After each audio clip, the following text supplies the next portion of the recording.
There we go. I think I've got it. Okay, awesome. Awesome. This video was nearly brought to you by J.J. Abrams as I was having lighting issues because, but thankfully I resolved it.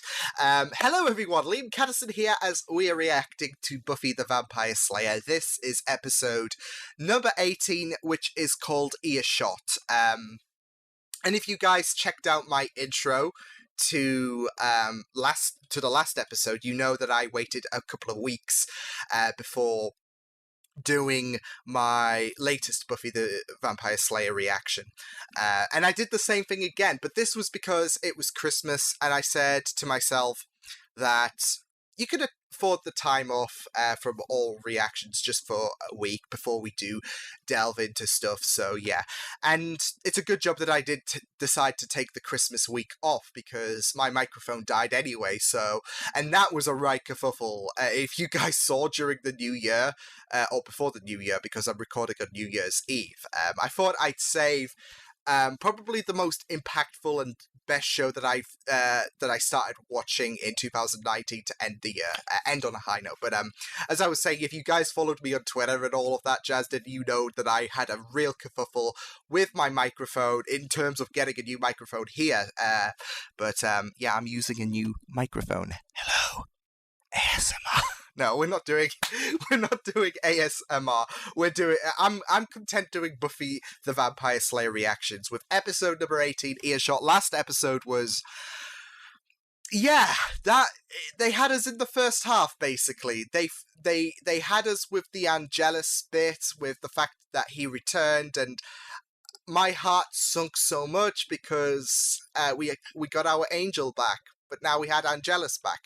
But it was revealed that Angelus was just an act in order to basically expose Faith and her ties with the mayor and the mayor's plans for the rest of the season. So it was a nice act, but it wasn't nice at the same time, because I still have season 2 PTSD with Angelus's shenanigans. That's sugarcoating what he did. I still have traumatic memories from season 2, so yeah. Before we do get into that though, I got something from my sister on Christmas. It's Buffy! She surprised me with this pop figure she got me on Christmas, so I just thought I'd show you, because now I've got a Buffy pop figure to join the 13th Doctor, Missy, the 11th Doctor's Mr. Clever, Darth Vader, and Deku as well from My Hero Academia. So yeah, it's funny, a few years ago I had no pop figures, but now I have 6, so yeah. With that said, let's get into Buffy the Vampire Slayer. This is episode number 18 of season 3. Let's go. There we go. And he's bolting. He's like, nope. One down, one gone. Look like Zy. What was that? Okay, that's not good. They kind of look like Zygots, though. Sure. However, with the resources of the Council at your disposal, you will have something to add. Enlighten us. Well, Wesley. I am pleased to state, with certainty, that the demon Azarath will not in any way be... Glad you're patrolling, because we're all going. Oz, Xander, everybody. Right. Everybody who isn't currently Buffy. Okay. You touched one of the demons. I'm noticing... A good touch. Yeah. This demon part, and we don't even know what it is. It could be claws or scales. What? Was it a boy demon? I was gonna say, would it, like, it surely would, like, impact the mental state. Good. Your spelling's improved. You know, Oz. I won't let anything happen to you if I can help it. No Well, matter what, I'll always be with you. Hey, I'll just love you, protecting her. even if you're covered with slime. Oh. I liked everything until that part. Yeah, but He was trying to be soft, I guess. Really bugs you, huh? What? Cordelia and Wesley smooching. Man, you read my mind. You lost out. She did read her mind. His mind. Projecting your... When I walked in a few minutes ago, you thought, look at her shoes. If a fashion magazine told her to, she'd wear cats strapped to her feet. The demons are telepathic. I should have known. That's why they don't need... Principal Snyder has walk like an Egyptian stuck in his head. And the boys of the school are seriously I want to see him disturbed. do that. It's weird, but just think about it. I mean, think about what I could do. Yeah, but it could be very useful. We could anticipate your opponent's every That's move. it. Like, you Turn his can- plans against him. Basically. Oh, way better than that. Jealousy. Buffy. Right. Some people, protective type people, might be drawn to that, I guess. Well, the thing about You Faith... can't get into my mind. How did you... Why not? I had a feeling he was It's gonna like a know. mirror. The thoughts are there, but they create no reflection in you. Wow, that is... You got your aspect of the demon. I mean, 243 years, I've loved exactly one person. Oh. It is me, right? Yes. Yes. Next time, just ask. He's been with people, but his heart longs for you. Oh my god, Angel. Be careful with this gift. A lot of things that seem strong and good and powerful, they can be painful. That's basically my worries. If they exist in her, Buffy contains everything that is me, and she becomes me. I cease to exist. Oh my What god! am I gonna do? Wow, I think about Oz. sex all the time. Sex. Help. 4 times 5 is 30. 5 times 6 is 32. Naked girls. Naked women. Oh god. Naked Buffy. Oh, stop me. Yeet him, Xander, just is that yeet all you him. think about? Actually? Bye. Opening to all these little worlds, and I can just walk right inside. No one else exists either. Buffy is all of us. We think, therefore she is. She knows so much. She knows what Oz is thinking. I never knew that. Before long, she'll know him better than I do. No, don't think Oh, Willow. I can't help it, Buffy. Can we contact him? I'd say not. He can't communicate with anyone. Dead? No, he's in complete isolation. Oh. You can't shut it off. It's drove him to loneliness because Please tell me it gets better. people will distance themselves. My normal. This time tomorrow, I'll kill you all. Okay, that's great.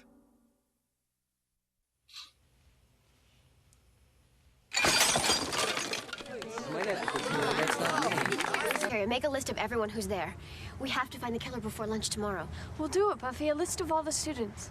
Yeah, Nancy was there. She's scary. And, oh, teachers too. Mr. Beach, he thought something about getting rid of all the students. Yep, he did. That's why I said I was concerned for him. Shut it out, Giles. It's like this invasion on my head. It's like there are these strangers walking around. These are the negatives of something Because, I can't even be so around extraordinary like this. people. Not that they're really clear. You had sex with Giles? It was the candy. We were teenagers. On the hood of a police car? I'll be downstairs. Oh, You feel boy. Twice? Okay, I've taken our list and narrowed it down to a dozen strong suspects. Here are your personalized assignments. Ooh, I was hoping there'd be assignments. I think I should work with Wesley. You have no shame. Oh, please. Says- shame is something to be proud of. Be quiet! Says the guy who cheated. Sorry. I'll have fantasies where we're powerful and respected, where people pay attention to us. She interrogated him in Goldfish, I'm sure. But sometimes the fantasy isn't enough, is it, Jonathan? Sometimes we have to make it so people don't ignore us. Make them pay attention.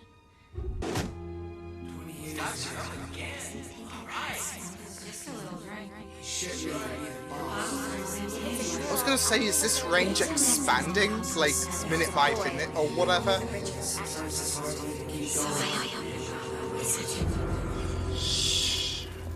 Saying it's gotta be frustrating.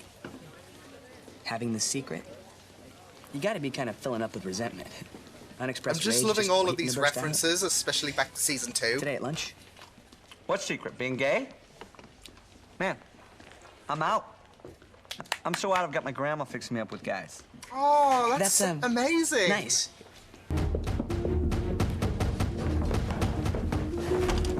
Did he get him? I got it.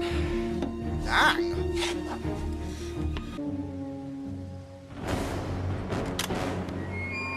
Dude.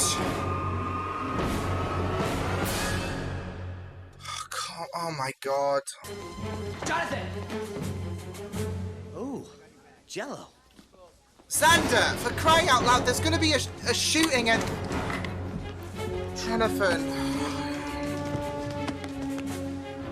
Dude, don't.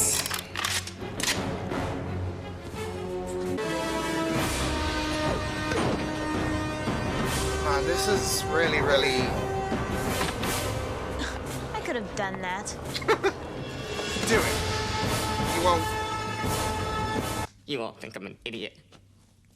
A short idiot. I don't. You can be better, I don't buddy. think about you much at all. Nobody here really does. Bugs you, doesn't it? You have all this pain, all these feelings, and nobody's really paying attention. If happens to on occasion, suck beyond the telling of it. Sometimes more than I can handle. And it's not just mine. Every single person down there is ignoring your pain because they're too busy with their own. Oh, Buffy. Beautiful ones, popular ones, loneliness, the confusion. It looks quiet down there. It's not. It's deafening. Holy shit. You know, I could have taken that by now. I wouldn't ever hurt anybody. I came up here to kill myself.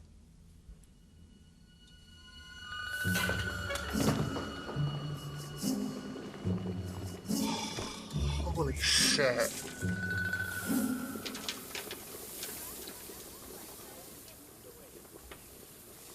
Vermin, you come in here and you eat filth. I don't see You're this being becoming settled with filth. logic. No, I don't. So killing people is given the okay, isn't it?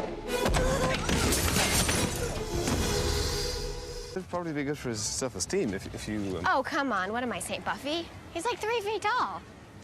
Glad to see you've recovered from your psychic encounter more or less intact. Feel up to some training? Sure. We can work it after school. You know, if you're not too busy having sex with my mother. He just said that. She just said that out loud. And then he just walks into a tree. That's beautiful. Oh, Giles. I love that. I do love that. What I do love is that incident. It still has ramifications, like 12 episodes later. Oh my god, that was powerful. Like, I gotta say, that was a really, really powerful episode. It really, really did get me emotionally. Yeah, that was deep stuff from the from like the theme about school shootings and how that can be an influence from people ignoring you and all of that jazz, people hurting you, to suicide as well, like jump to suicide. But what I really, really loved from that bit there where Jonathan revealed that he was going to kill himself was that Buffy still, like, the words of him, like, letting go of what she thought was his desire to kill people. Those words can easily impact, can easily be an influence to try and be comforting to someone who is feeling lost, who feels like there's no other way forward, but the end of your own life. It's really, really heartbreaking. But yeah, that was quite a stellar episode. There was a lot that just went on in this episode, and it works, and it flowed really, really well, from Buffy and her new abilities, as well as before that, preceding that, her worrying about the side effects of the blood infecting her body. Like, is she going to physically transform? And I was thinking, well, mentally it could turn you into a demon, and I was just expecting her to be all like demonic, like, I don't know, with voice, I'm gonna eat you all. I didn't expect the powers to like be of a, okay, this can be a win or lose situation, because yay, I can read people's thoughts. This is kind of cool. But I was just thinking, as soon as you got that, this can really backfire so badly, because what if your best friend is saying one thing, but inside they're thinking something else? Because it's all about that fact that I wouldn't know this if I didn't have this ability. And there's always that anxiety about what do people really think about me? There we go.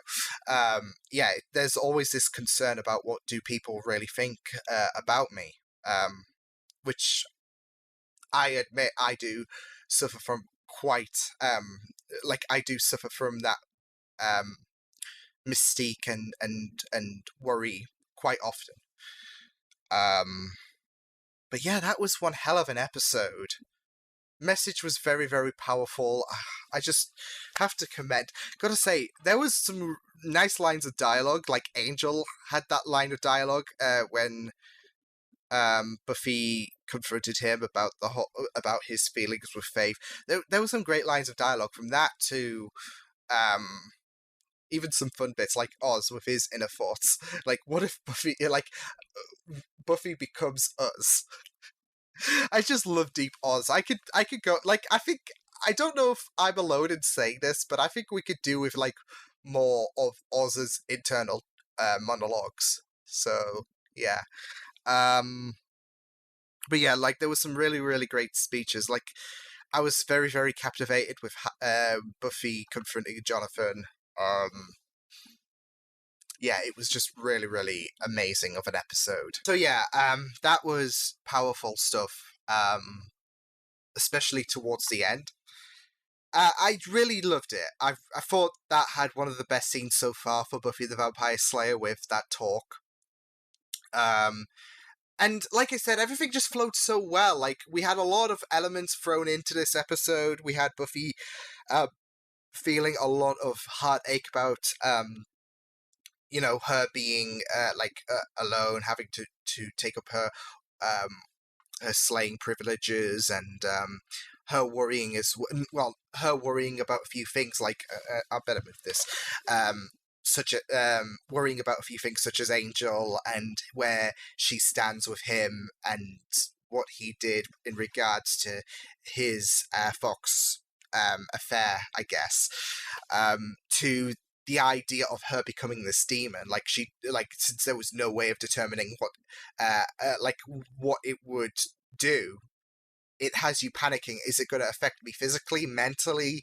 Am I only going to, you had all of these questions running through your head because it infected you. And I really liked that it wasn't that tense build up to, okay, you're going to become physically like this demon.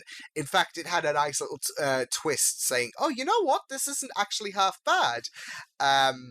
Of course, when the idea of mind reading into people came into prospect, I was thinking, you know what, this is good, but it's also kind of bad as well, because there's always that fear about finding out what one person, especially if it's someone close to you, what they truly think. And I really, really did love how this was utilized. Like, not just the fact that, with Buffy's new ability, it was a plot device to push things forwards. Like when Buffy had a new ability, she would later eventually find out down the line that someone was planning on killing everyone, which turned out to be the lunch lady. And then the second time we encountered that demon, it was a cure for Buffy, and it pushed Buffy to tackle Jonathan and his issues currently going on. But like I said, what I really loved about this is, like I said, that wasn't the main focus. It was real life issues impacting us, because Buffy was picking up all of these thoughts, and there was a lot of distress going on. And it did need that supernatural push, but at the end of the day, I thought it was really good that the main focus was, I guess, on this whodunit situation, and then the potential killer was Jonathan, but he wasn't going to kill people. He was going to kill himself. So, let's just go to that bit, because I feel like it's like I said, it's one of the best scenes, I feel, in Buffy so far, and I think it speaks volumes. Like, I was really invested with that scene. Like, it was so mesmerizing, it got me, and just with the way Buffy talks about us going through our own pain, and sometimes you don't really show it. Like, you could still be hurting. Like, you can like see someone hurting, for example, but you might not know how much in pain they are. But not just that though, but like, I guess on camera, for example, like there will be moments where I'm not this happy, joyful person. Like I've done reactions where I can put on a smile, but inside, so I really, really love how Buffy talked about how people are, like, they are not focusing on your pain because they're too busy with their own. Not just that though, but the shot with Buffy glancing over everyone, it works really, really well and beautifully. And not just that though, but it's not just a scene where, you know, a character has this big speech and all of that. It's something from experience. Like, Buffy experienced all the people's inner pains and how distressed they were like a day ago. So she's had experience on what people are really thinking. Like, they might put on a happy face, but inside they are hurting. So I really, really loved that. But not just that. There's this big focus on Jonathan as well, because we've seen him pop up for like the past 2 seasons every, like, now and again, and always he has been depicted as someone to pick on, someone, let's poke fun at him. And now we're giving this character some layers of what he's going through.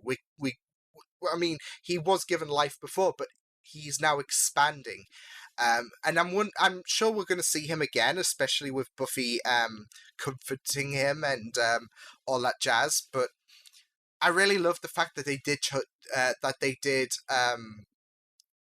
have, okay, the killer could be Jonathan, but the idea for him was to kill himself because he was hurting. And that's always really, really heartbreaking when you see a person that's going through so much pain that they can't take it anymore, and they feel like the next step is to end their own life. And it's all going back to amends, where if you are hurting, but I mean, this is the thing with Jonathan, he had no one, so that's why hopefully we get to see him in future episodes, because Buffy helped him. But if you are hurting, and if the pain is, it's tormenting you, and you need that helping hand, go to someone and they will pick you back up, as they should, because no one deserves to be alone.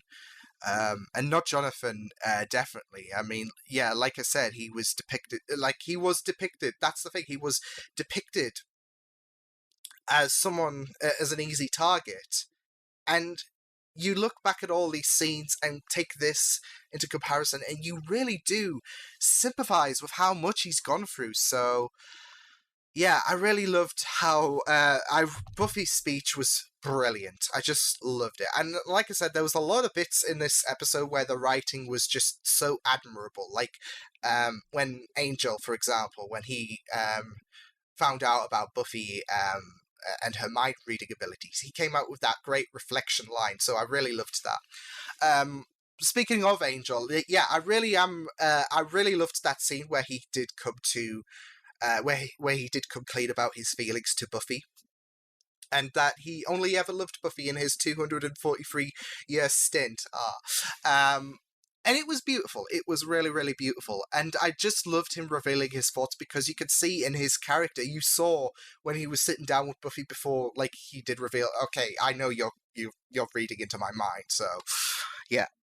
But, like, even in Enemies, you could see after the whole gig was up about him pretending to be Angelus, you could see how much he was hurting from this. So I really am glad that we're seeing him hurting, because this is not, like, it's not just the fact that he becoming Angelus killed him, but the idea of hurting Buffy and kissing Faith, that's going to be painful as well.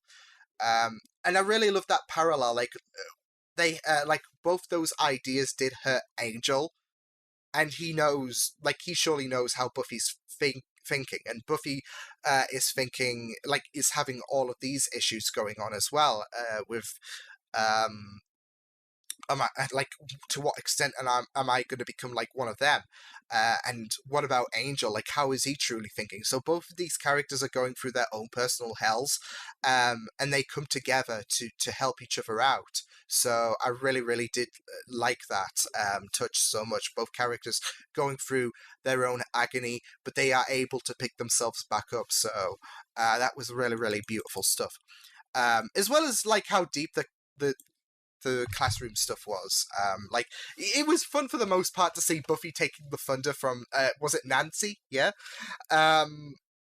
It was pretty fun. It was cheating technically, because Giles was like, you know what, you can use this. Like, of course, the ramifications did pick up, didn't it? Because her mind reading abilities were getting stronger. I'm sure the, like, range was expanding, because I think it was only a few people at first, and then, like, when she was in her bedroom, she could basically hear her entire neighborhood. But yeah, Giles was basically saying you could use that as an advantage for your like, whenever you're facing against an opponent, you can know their every move.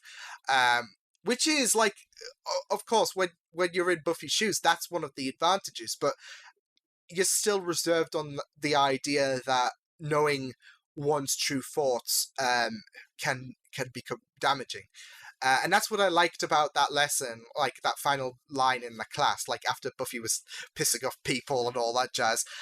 You can never know what is going on inside someone's heart, and that's and I did speak about this.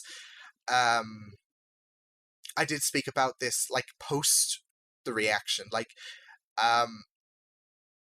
it really did get to me, because I do admit to worrying about what a person really thinks.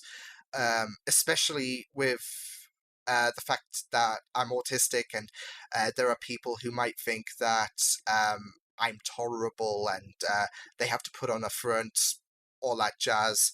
But I think that this also does, this applies to anyone who, I guess, doesn't have this disability. Like, there's anxiety. People worry about what a person really thinks about you, because this is the thing. We all have our one audible voice. We only have that one voice to rely on. That we have to take for granted that their discrete voice, the voice in there, is the same thoughts as what we are able to hear. We have to take for granted, because, and sometimes that's easier said than done, isn't it? Like, especially if you do suffer from anxiety, it's a very dangerous matter, because you could you could think that the audible voice is sugarcoating what they're truly thinking, and it's and it gets me all the time. Like, is this person like, are these compliments from my friend, for example, are they genuine? Because especially if you're wanting to be a people pleaser, and if you want to make your friends happy, but you just worry you do something wrong, for example, you worry that their thoughts are like,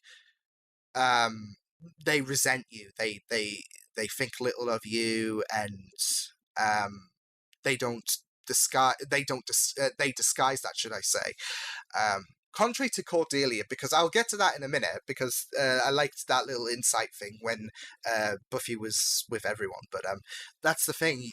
It's always a dangerous matter, like this power, because the truth can be painful.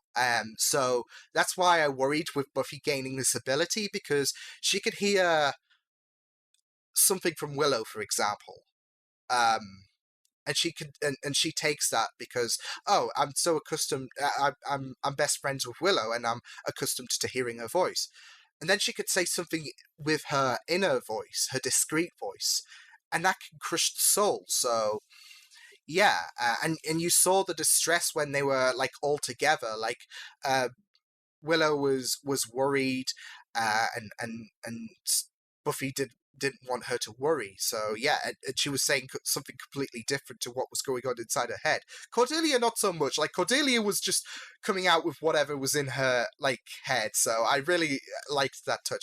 But yeah, I like the touch that everyone was like, everyone in Buffy's life,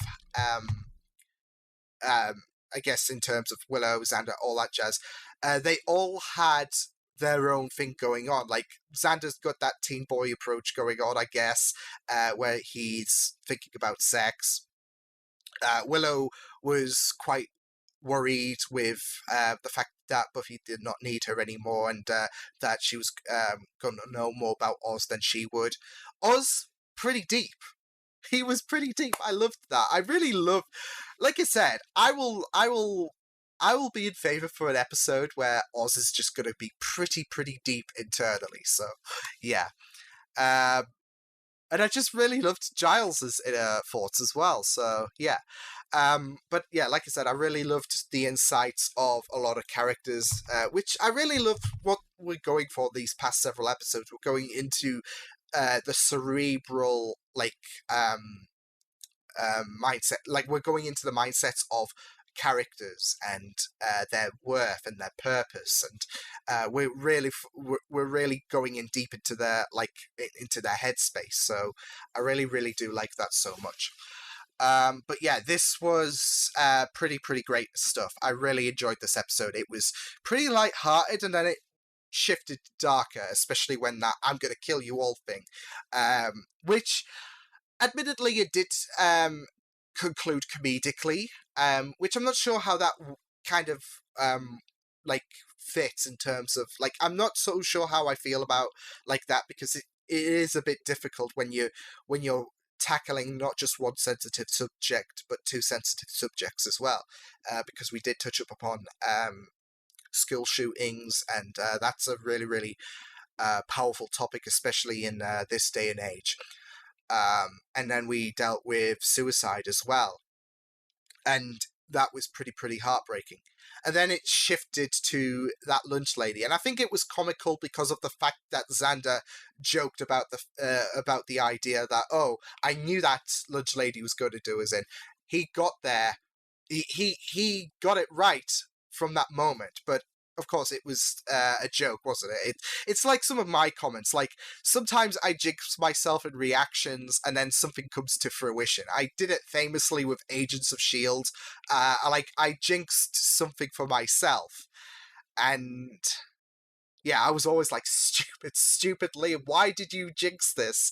And I still do it for a lot of other shows, but I think Agents of S.H.I.E.L.D. was the most famous one for me. But yeah, I think that's why it was comical, because Xander was like, I knew she was going to do it, and it was I guess an ironic sense. But yeah, like I said, that was a really powerful, deep, wonderful episode. that, like I said, it had one of the best scenes, I feel, like that, with that scene with Buffy and Jonathan. I thought that was a really, really powerful scene. Yeah, it was just really, really well done. And like I said, I'm glad they were able to handle a lot of elements in this episode and make it run very, very fluidly, from Buffy worrying to her talk with Angel, her mind reading abilities, the whodunit mystery, the talk. It flowed really, really well, and for such a short amount of time, you worry that so many of these aspects are going to impact the quality of the episode, but it didn't for this one. It flowed really, really well. So I really loved how this episode went. So yeah, I will see you guys next time. Hope you guys enjoyed this reaction. You check my videos on the right if you want to check out more of my content. You can also subscribe to my Media Pizza channel if you want to. Hope you guys enjoyed this reaction. Hope you guys take care, and I will see you guys next time. Toodles!